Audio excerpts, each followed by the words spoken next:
Échange, nous avons le bonheur d'accueillir la secrétaire générale de la francophonie, ancienne ministre du Rwanda, Madame Louise Mushikiwabo. Madame la secrétaire générale, c'est un grand honneur de recevoir ici celle qui porte les ambitions francophones dans le monde entier, avec de très nombreux pays africains, mais pas seulement. Vous avez le pupitre. Merci beaucoup de poser les questions que votre cœur aujourd'hui rassemble. Merci à vous.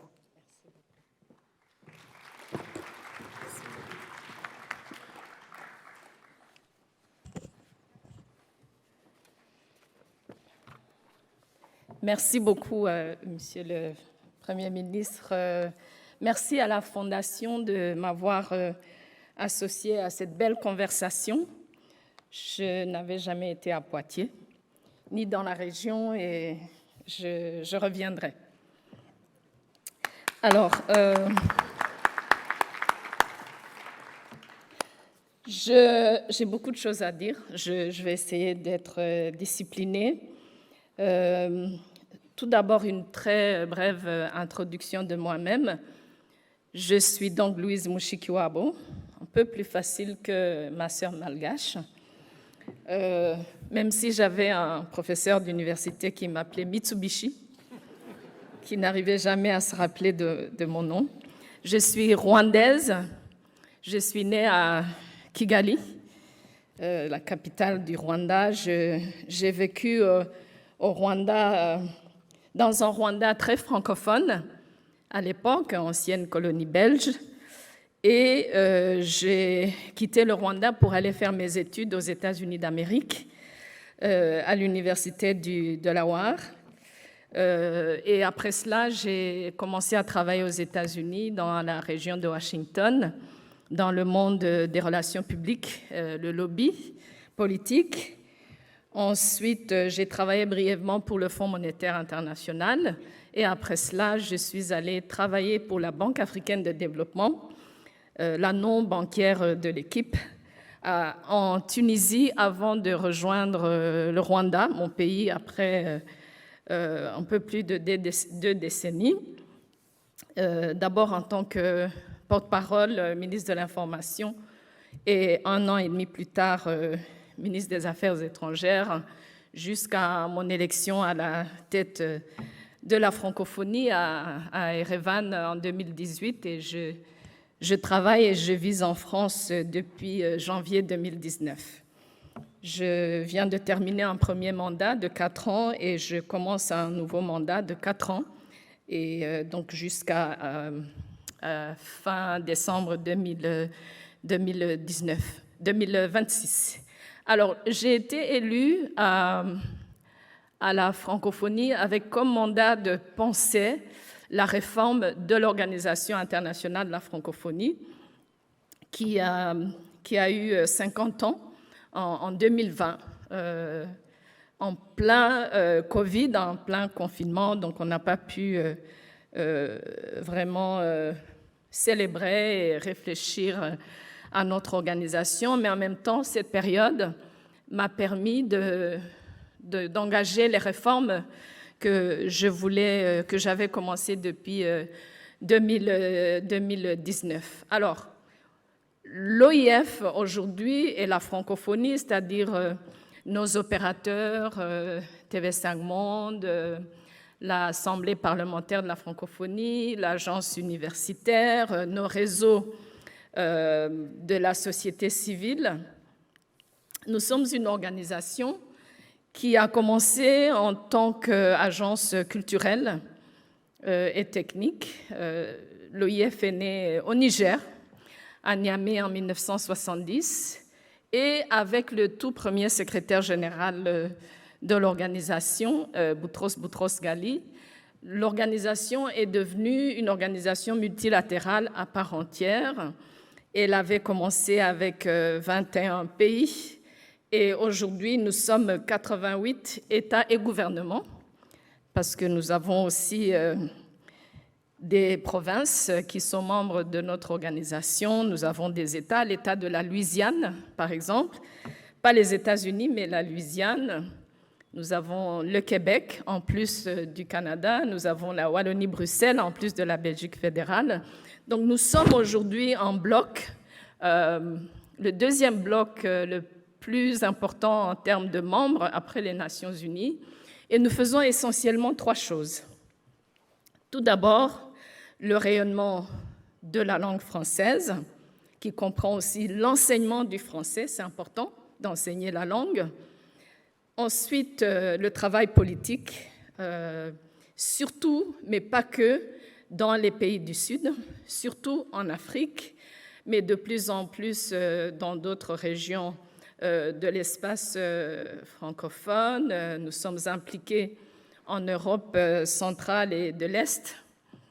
Et nous sommes aussi une organisation qui travaille sur des sujets de coopération intra-francophone dans des domaines variés.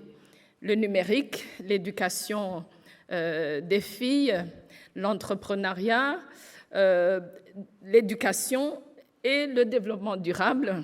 On vient de parler de préserver la planète. Nous avons un institut pour le développement durable basé à Québec et un institut pour l'éducation basé à Dakar, au Sénégal. Alors voilà qui je suis et ce que je fais et ce que fait l'organisation. Alors, je voudrais en fait parler de deux choses et demie. Je voudrais tout d'abord poser un certain nombre de constats par rapport au monde global et globalisé, au monde international, qui est mon milieu depuis plusieurs années. Ensuite, j'aimerais faire quelques propositions. Je n'ai rien d'innovant ni de nouveau, mais j'ai juste envie de partager ma réflexion et surtout en tenant compte du débat de ce matin. Ce matin était formidable, Monsieur le Premier ministre. Et mes constats sont les suivants. D'abord, une instabilité multiforme de grande ampleur. On en a parlé de différentes manières ce matin, qui secoue le monde et le monde francophone. Donc, je donnerai quelques exemples de l'espace francophone. C'est un constat qui a été bien fait ce matin. Et ce désordre mondial a trois corollaires importants.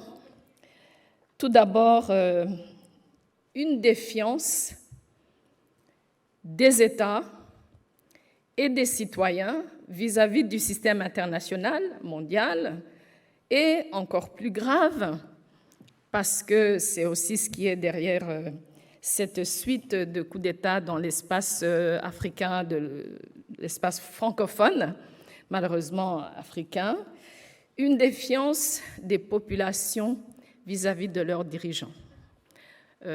Défiance citoyenne qui se retrouve ici aussi en France. Je suis arrivée en France en pleine crise gilet jaune et j'étais un peu secouée parce que je n'étais pas préparée. Alors, cette défiance des États vers ce système multilatéral, un système mondial qui fonctionne à partir de quelques capitales, elle se retrouve aussi dans les organisations continentales, régionales, sous-régionales.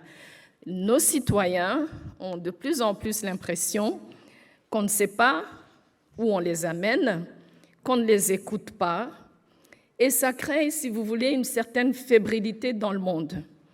Nous avons hier soir parlé de l'Afrique et du facteur Ukraine.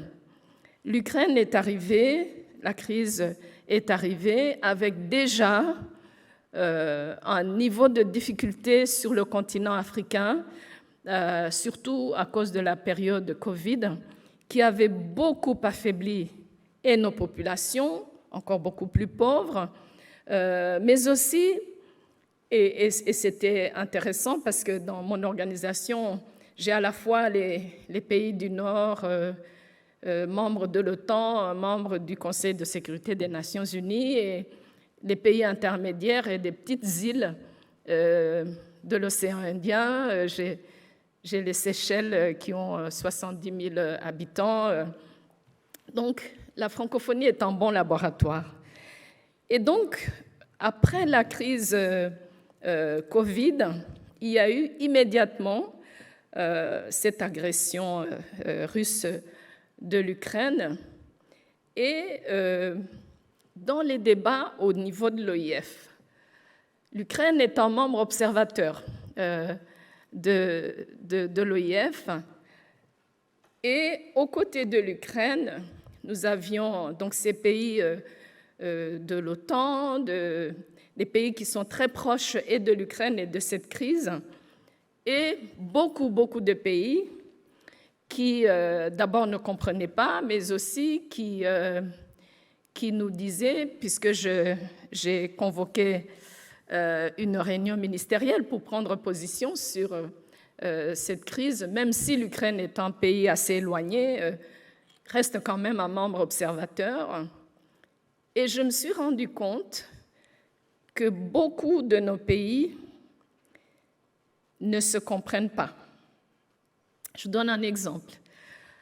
Quand j'ai essayé d'approcher les pays qui étaient réticents, qui ne voulaient pas de prise de position de la francophonie par rapport à la crise ukrainienne, j'ai des pays qui m'ont dit « Madame, écoutez, nous, cette guerre des Blancs, ça n'a rien à voir avec nous, qu'ils nous laissent tranquilles. » J'ai des pays qui m'ont dit nous importons jusqu'à 80% du blé qui arrive dans notre pays de la Russie et de l'Ukraine. Effectivement, M. Védrine avait raison, on est contre cette invasion, mais c'est tout. On ne veut rien entendre. Les sanctions, on ne sait pas ce que ça veut dire pour nos pays. Donc, laisse-nous tranquilles, trouve quelque chose qui ne nous cause pas des problèmes chez nous. Un grand pays de l'espace francophone, le Sénégal, est un pays qui a, ici en France, surpris beaucoup de personnes lors de l'adoption de la première résolution aux Nations Unies. Et moi, je suivais le Sénégal, j'ai parlé au président Macky Sall, j'ai essayé de comprendre la position de plusieurs de nos États. Et les jeunes Sénégalais qui étaient encore dans cette période de confinement, de perte d'emploi, de manque d'espoir, qui ne voyaient pas du tout d'horizon du point de vue économique, disaient au président Macky Sall, « Occupe-toi de nous, ne t'occupe pas de cette guerre entre l'Amérique et la Russie, ce n'est pas notre affaire. » Et je me rendais compte que ces dimensions-là n'étaient pas bien comprises ici en France, surtout. Alors, j'ai parlé de fébrilité, de manque de compréhension mutuelle, de manque d'évaluation de différents éléments. Finalement, j'ai pu réunir les ministres au mois de mars 2022 et nous avons adopté une résolution après 14 heures de négociation qui, par ailleurs, était une très belle résolution, même un peu plus forte que celle des Nations Unies, mais c'était très compliqué. Et donc, l'état du monde, cette instabilité multiforme, vient avec beaucoup de difficultés que nous devons mesurer.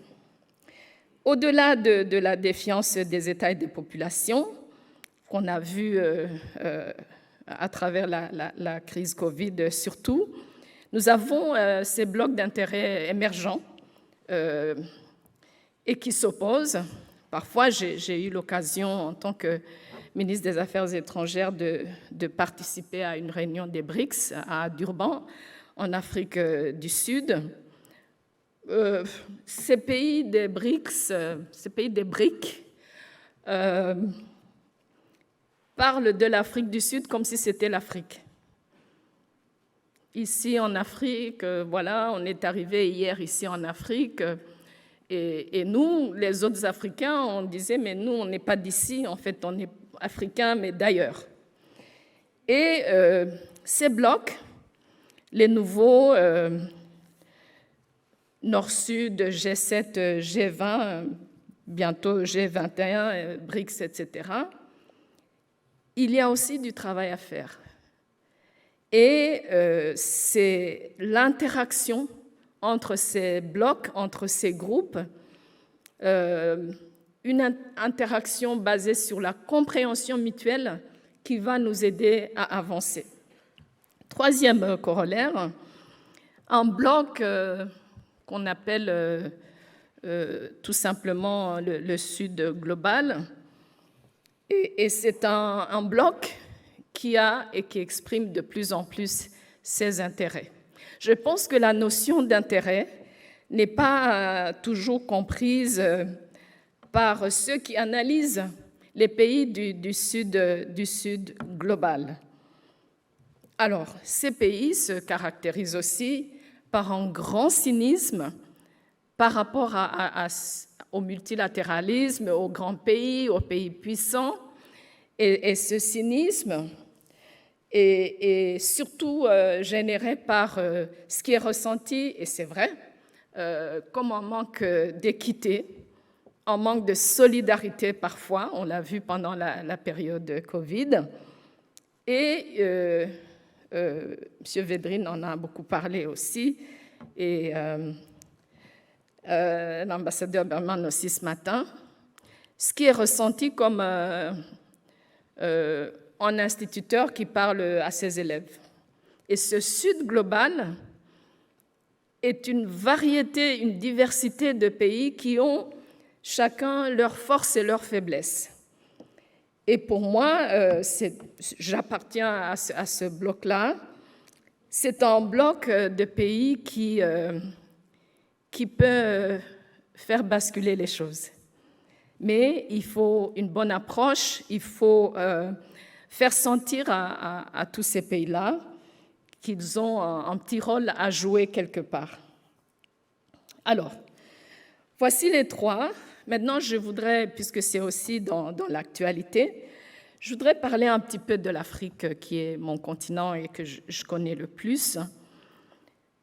L'Afrique, cette complexité qui caractérise le continent aujourd'hui, de plus en plus complexe, en bien et en mal, est une dimension qui est extrêmement importante à saisir pour pouvoir même faire des affaires avec le continent. Je ne parle pas de la relation, par exemple, France-Afrique de l'Ouest ou France-Sahel, qui, à mon avis, ça a été dit ce matin aussi, est arrivé à un moment où il faut tout recommencer à zéro. Il faut, je pense, je ne suis pas française ni conseillère du président Emmanuel Macron, mais je crois que le moment est venu pour renégocier la relation entre la France et les anciennes colonies françaises, d'une part, et d'autre part, ça a déjà commencé, et je pense que ça ne peut être que bénéfique, que la France s'ouvre et se dirige et recherche activement les pays africains non francophones. C'est ça le continent. Parce que vous savez ce qui se passe aujourd'hui au Sahel, par exemple, et ce rejet de la France qui est en partie manipulé, mais que en partie, c'est une dimension qui n'est pas comprise et qui n'est pas du tout dans la formule des pays de l'Afrique australe, par exemple. Et l'Afrique australe est une région importante et une région avec laquelle la France doit développer de très, très bonnes relations. Alors, cette complexité, en bien et en mal, comprend à la fois le recul, par exemple, de l'Afrique du Sud, qui était la première économie africaine, aujourd'hui dépassée par le Nigeria de Lionel, je pense autour de 100 milliards de dollars, 500 milliards PIB et 400 milliards pour l'Afrique du Sud. Un pays où aujourd'hui on a des délestages de 6 à 7 heures sans électricité dans un pays comme l'Afrique du Sud, on ne pouvait jamais imaginer, il y a même quelques années, que cela pouvait arriver à un pays comme l'Afrique du Sud, un grand pays du continent, qui a aussi des ambitions de diriger le continent de temps en temps, surtout sur le plan économique et idéologique. Et en même temps, des petits pays, le Bénin à l'ouest, mon propre pays, le petit Rwanda au centre du continent, le Botswana, la Namibie, même des petits pays dans la corne de l'Afrique comme Djibouti, c'est d'une grande complexité. Ça va de la couleur de la peau à la conception du monde, mais tous ces pays africains ont des intérêts. Maintenant, par rapport à cette vague de coups d'État sur le continent, ces coups d'État sont tous très différents, très, très différents, même pour les pays du Sahel. D'abord, pour le Sahel, il ne faut pas sous-estimer ce que cette guerre contre le terrorisme et la précarité qui est venue avec pour plusieurs années aujourd'hui a fait aux populations de la région du Sahel. J'ai parlé de cette fébrilité, mais aussi une sorte de perplexité, de manque de direction. Et donc aujourd'hui, ces coups d'État qui sont à caractère politique, parfois politique et ethnique, parfois c'est même juste une question d'argent dans ces coups d'État-là, il y a une base de précarité, de désespoir des populations qu'il ne faut pas du tout négliger. Nous avons le cas le plus récent du Gabon. J'ai fait quelques appels aujourd'hui concernant le Gabon. Tout comme au Sahel, nous avons des militaires plutôt jeunes qui sont applaudis par les populations. Bon, est-ce que c'est parce que les populations vraiment les apprécient ou c'est parce que les populations en avaient marre avec les personnes qui étaient là avant eux? C'est ça la question. Est-ce qu'aujourd'hui au Gabon, en coup d'État, où beaucoup d'institutions, beaucoup de pays se sont exprimés pas très fortement, est-ce que ces militaires au Gabon vont vraiment apporter à la population gabonaise ce qu'il lui faut? J'espère. J'espère. Est-ce que nous n'avons pas, avec ces coups d'État, des changements d'acteurs, mais pas de changement fondamental dont les populations ont besoin? Et je crois que pour chaque coup d'État, il y a des facteurs. C'est des pays que je connais bien, des dirigeants que je connais bien. Le Niger est un cas assez triste, parce que Mohamed Bazoum était un très, très bon dirigeant. En 2 ans et demi, il a fait des choses fantastiques pour son pays. Mais il y a d'autres facteurs. On lui reproche aussi sa proximité avec la France. Est-ce que c'est un problème Niger-France? À l'origine, non. Mais on a profité d'un problème interne pour ramener la question des relations entre la France et l'Afrique. Alors, je vais m'arrêter ici, je pourrais dire beaucoup plus, juste pour faire quelques propositions sur le multilatéralisme. On ne va pas réinventer le multilatéralisme, on parle de repenser, de la refondation, il n'y aura pas de révolution dans le monde multilatéral. Par contre, ce qu'il faut, c'est d'essayer de trouver des canaux qui nous permettent un peu plus d'efficacité dans le monde multilatéral, des réponses réelles aux problèmes réels au-delà des grands pays qui Par ailleurs, aujourd'hui, les 5 pays qui sont supposés nous apporter la paix et la stabilité sont les pays qui nous mènent en guerre. Et donc, aujourd'hui, il faudrait, sans rester classique, formel, trouver des moyens d'offrir des réponses aux questions des populations du monde. Le morcellement du système multilatéral, justement, a à voir avec le fait que beaucoup de pays n'y trouvent plus leur compte. Est-ce qu'on peut, par des actions ponctuelles, ramener la formule de réponse aux problèmes mondiaux? Nous avons en partage de gros soucis. La sécurité.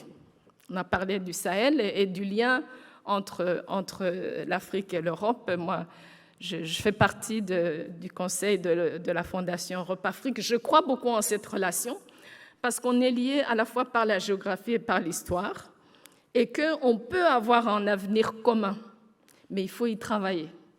Donc, recherchons l'efficacité, ne cherchons pas la révolution dans le système multilatéral. Ça veut dire aussi que les États doivent laisser un peu de place aux autres acteurs.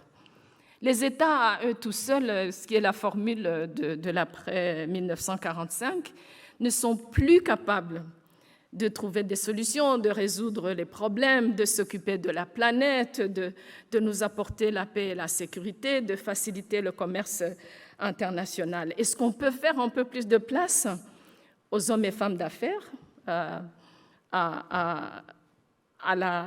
aux acteurs économiques qui ne sont pas les États? Est-ce qu'on peut faire recours de plus en plus aux collectivités? Nous avons vu ça pendant Covid. Même les hôpitaux, à travers les frontières, ont fonctionné entre eux. Est-ce qu'on peut ouvrir l'espace multilatéral pour faire de la place à tous ceux qui peuvent contribuer? La société civile, le monde académique, les acteurs de la culture. Je pense que nous, les États, nous avons besoin de créer cet espace-là et d'accueillir d'autres personnes. Deuxièmement, nous avons besoin de changer de méthode. Le système multilatéral, beaucoup d'entre vous le connaissez bien, qui est normé, structuré, pas agile, pas adaptable même, est un système qui n'est plus d'actualité aujourd'hui. Réunion d'ambassadeurs, c'est typique à l'OIF aussi, réunion d'ambassadeurs qui tirent des conclusions pour les passer aux ministres, qui tirent des conclusions pour les passer aux chefs d'État, conclusions rédigées avant les discussions.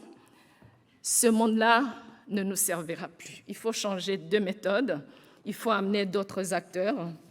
Et troisièmement, c'est un point extrêmement important, il faudrait laisser de la place surtout aux femmes.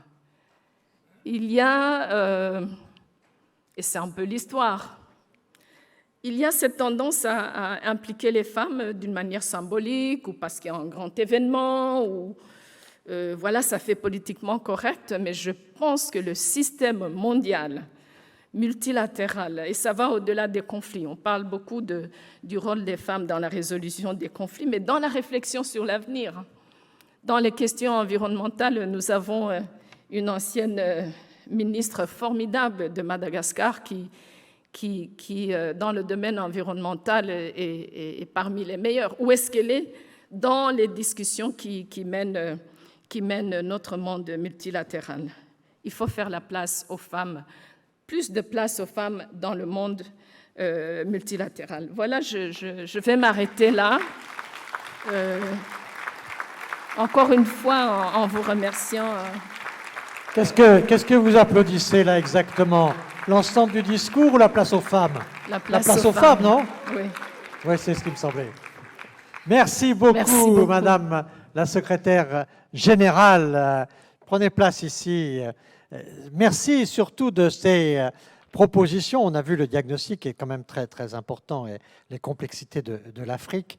Mais ce que vous nous proposez, notamment cette place aux sociétés civiles, en fait, que ce soit les entrepreneurs, que ce soit la place, que ce soit un peu un changement d'acteur et associer les sociétés à la politique étrangère et à la diplomatie. Je pense que ça, c'est une idée clé, de faire en sorte que la diplomatie ne reste pas une affaire seulement d'experts, mais on dit associés, ce qui veut dire aussi de l'éducation et beaucoup de choses sur ces questions-là. Mais je crois que c'est très important. Alors,